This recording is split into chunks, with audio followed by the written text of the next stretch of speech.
Hey, what's up? There's a game out there that's available in the Xbox Live Store and the PlayStation Store called Mass Effect 3 Demo. It's a demo of a game that's coming out in March that is primarily a single-player game, but it has this multiplayer mode, which is essentially a up to 4-player co-op mode, similar to zombies or other wave attack games where increasingly difficult enemies attack you and your little tribe, and you attempt to survive and accomplish little mini objectives. For those of you who are familiar with this game, fucking proud of you. For those of you who aren't, like myself, I'll give you a little insight into what's up with this game and a clever way to play it. So as you can see right here, I'm using this character called the Vanguard, which comes with 3 powers. One is the Biotic Charge, which I press triangle and fly towards enemies and sort of slam into their bodies with. And also by pressing R2, I have what's called a Nova attack, you see right there, where I slam the ground with some sort of force and attack them. And then the third attack is some sort of power wave thing that is good for knocking enemies down without dealing a lot of damage, or in the case of the shield bearing enemies, it pushes their shield away. So this character plays kind of like a Tasmanian devil. The fact that your Biotic Charge takes you right to the enemies means you can't really pick them off very effectively unless you're just using your primary weapons, your guns, which I don't really like to use because they're not very powerful.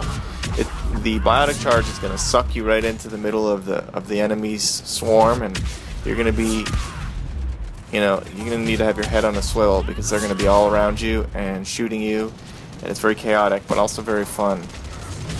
As you can see, I Biotic Charge and then do the Nova Blast in succession, and then I have to wait a second or two for all that to recharge.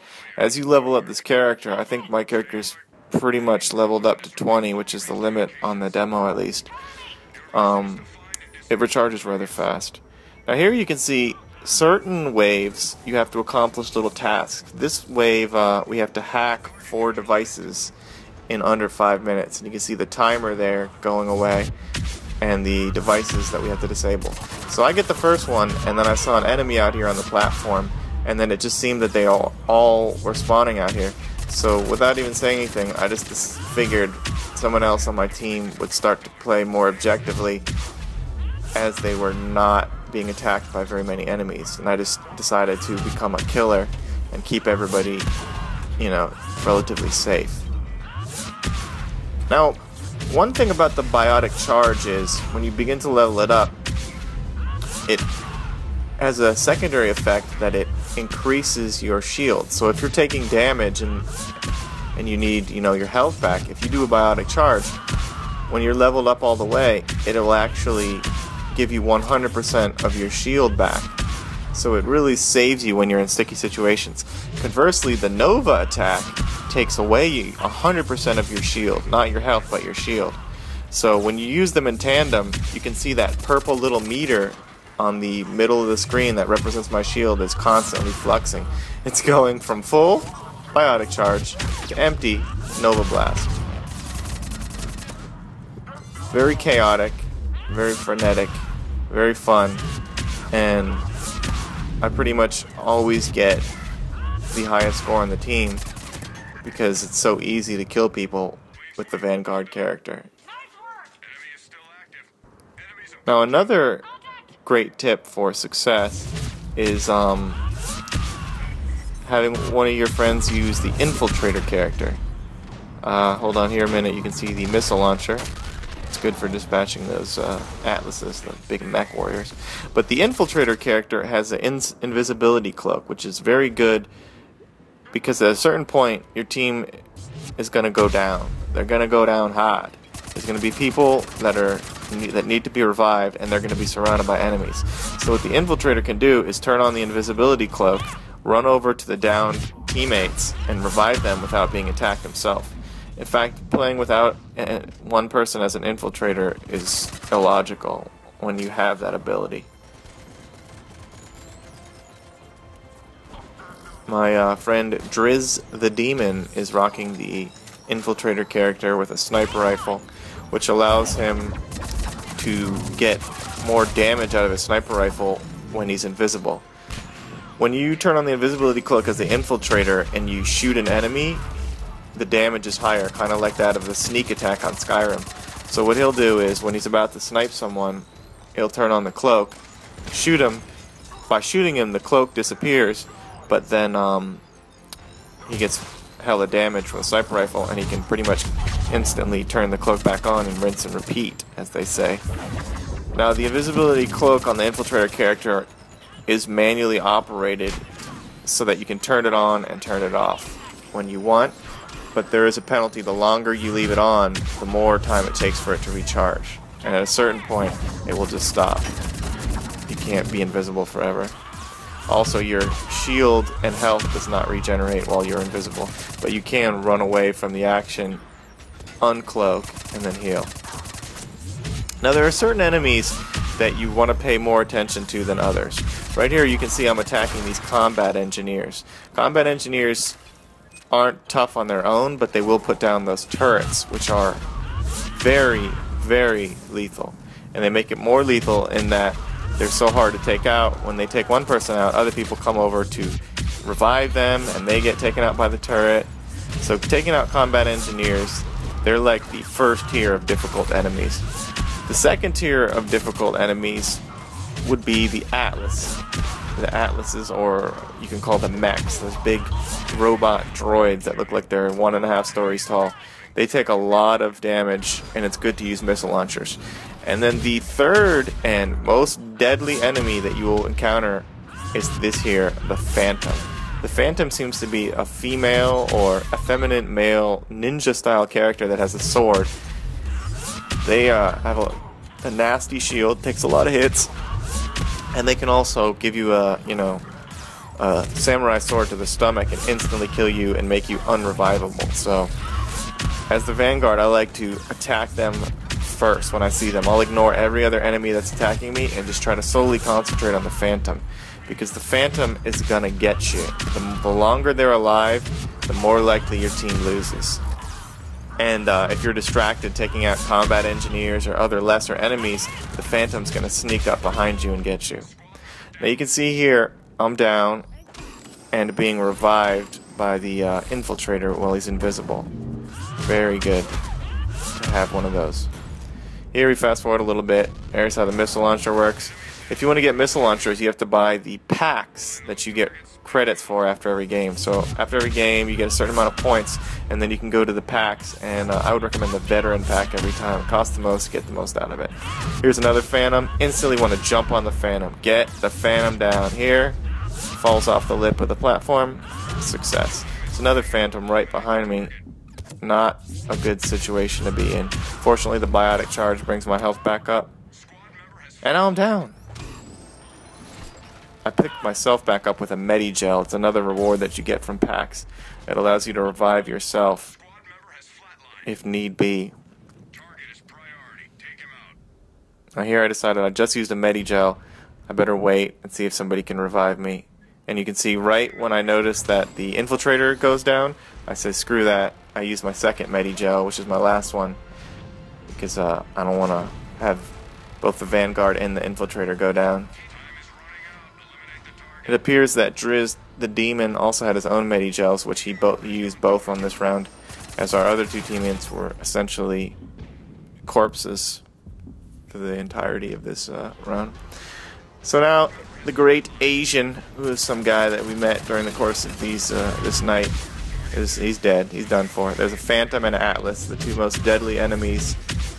I'm going to go ahead and seize on the Phantom. It's my specialty as a Vanguard, because you can just mosh into them, and as long as you don't stay close to them, they can't hurt you.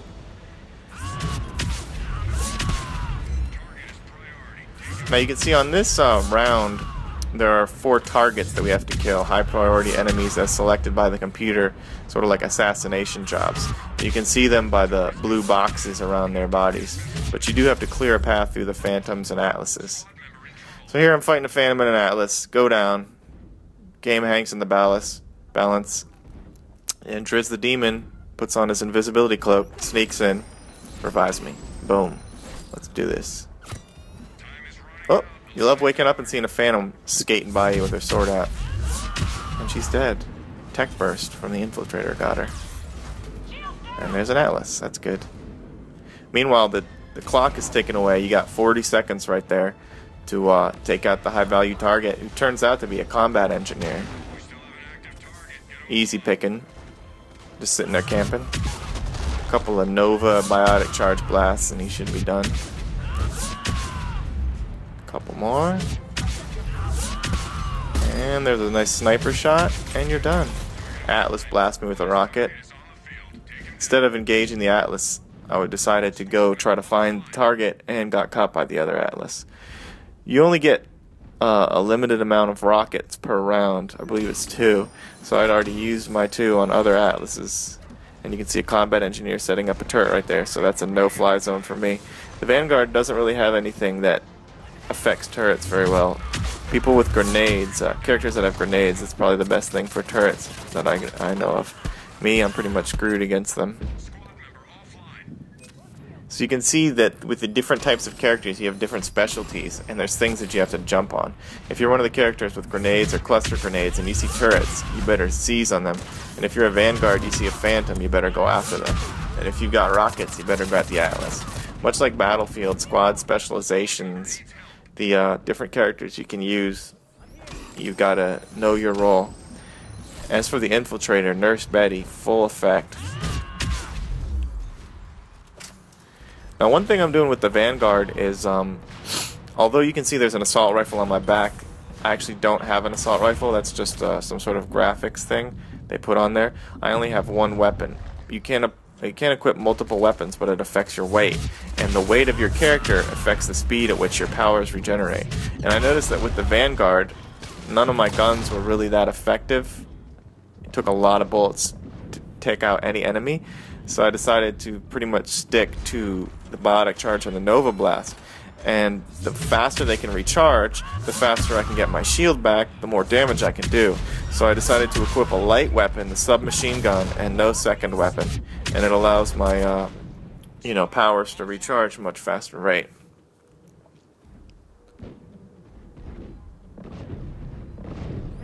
Nurse Betty? Just as that Atlas was about to stomp on me. See, what happens in this game is when you're down, enemies will come over and execute you by stomping on you. And once that happens, there's no coming back from it. So sometimes you want to call out to your friends if they're in the area about to revive you, hey, I'm about to be executed. And if I have meta gels and we're in one of the later rounds where my team needs me to be alive, and I see an enemy about to execute me, rather than waiting for the revive, I'll throw on the Medigel and get right back into action. Stand up, they're in the middle of their stomp animation, and then they're ripe for vengeance. Now the Atlases, it's best to take them out with a missile launcher, but you can nip away at them with your various powers and bullets. It takes longer, but it is possible. And here I believe we're going to get treated to an Atlas execution. And I'm dead. So now I basically have to wait until the next wave to respawn, if there is one. And it's all up to Driz the Demon here to finish off 2 Atlases by himself with no missile launchers and a submachine gun and a sniper rifle. Now Driz has developed this technique from other Mass Effect games where he sort of stands around the corner and uses to his advantage the fact that the game's crosshairs are in the middle of the screen and the character is off to the left. So in a sense, the enemies cannot really get to him unless you consider splash damage from a rocket, and he can shoot them with impunity. And that's what he does to whittle away these 2 Atlases at the end of this round. He's just around the corner. They have no access to his hitbox, and he has pretty much full access to theirs. It's a kind of a little trick, a little cheat, a little glitch, a little bad programming that allows you to use any wall that's off to your left as a shield. And as time goes by, he just gradually works them down until they're done. Now this is the last wave where we have to stand on the platform, or we don't actually have to stand on the platform, but as you can see that counter in the top right, when it gets to 0, we have to be on the platform for the evacuation and the mission success. For some reason, although we beat a few silver matches this night, the final wave was pretty unimpressive. Not a lot of challenge. I didn't see a single phantom, and pretty quickly the evacuation was there and the mission was successful. At the end here you'll see a few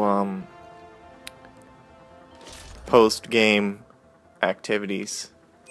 Kind of get a feel for how the menu screen works. As you can see, the Vanguard just owns in the point department. I probably took the least skill of anyone, and I got the most points because I'm just Tasmanian deviling into everyone. So here, as you can see, there's you get level up points for your different powers, and you can sort of choose your own adventure. Here, I believe I did the final unlock for the biotic charge, which I think I chose the one that increases the barriers, so that after I do a biotic charge, I'm stronger afterwards. That's really the dual pronged attack of the biotic charge, is the fact that it re-heals you and re-shields you. So it's not only offensive, it's also a defensive and life-saving technique. And then just some other customization things. You can go to the store. You can see that the veteran pack, 20,000 credits. You buy that, you get a bunch of goodies that you can use either permanently or in one round. Either the Cobra missiles, takes out the Atlases. Here's an upgrade for a sniper rifle I don't use. Character training for a character I don't use. Shotgun that I don't use. But sometimes you'll get things that are actually pertinent to your character, or you'll get a character unlock by purchasing a veteran pack. I had another 20,000 plus to spend, so I got some more Medigels, some ammo, replacements, more shotgun stuff I won't use, more shotgun stuff I won't use, and that's the multiplayer mode of Mass Effect 3. Good times. Very similar to Black Ops and World at War's Zombies mode, in that waves of enemies attack you and you can revive each other, but it just seems a lot more fun. Maybe because it's a third-person game and you can actually see what's behind you, or often in Zombies I felt like you would just go down to enemies that were behind you that you couldn't hear, see, or sense. In this game, when you go down, it's usually something that you knew was going to happen or you felt happening. Then again, I wasn't really good at Zombies, so maybe it's just a personal preference. But this game's pretty badass. I'll probably get bored of it eventually, but for this week it's free. Just a demo. Go in and download it and give it a shot.